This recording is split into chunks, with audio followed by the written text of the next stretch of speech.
আসসালামু আলাইকুম। আজকে একটা ছোট্ট টিউটোরিয়াল দিচ্ছি ইনস্ট্যান্ট হিজাবের। অনেকেই বুঝতে পারে না।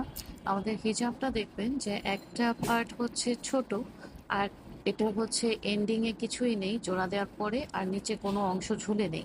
আর আরেকটা পার্ট হচ্ছে বড়, যেটা হচ্ছে জোড়া দেওয়ার পরেও কিছুটা পার্ট ঝুলে থাকে।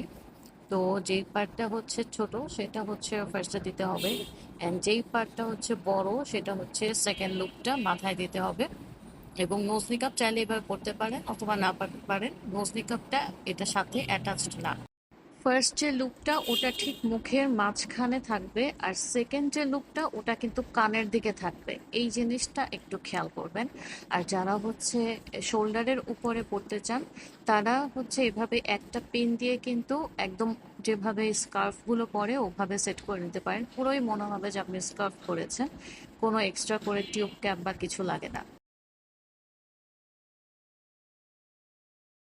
আর যারা পিন ছাড়া ইউজ করতে চান, চারদিক থেকে এভাবে ঘিরে সুন্দর করে পড়তে পারেন।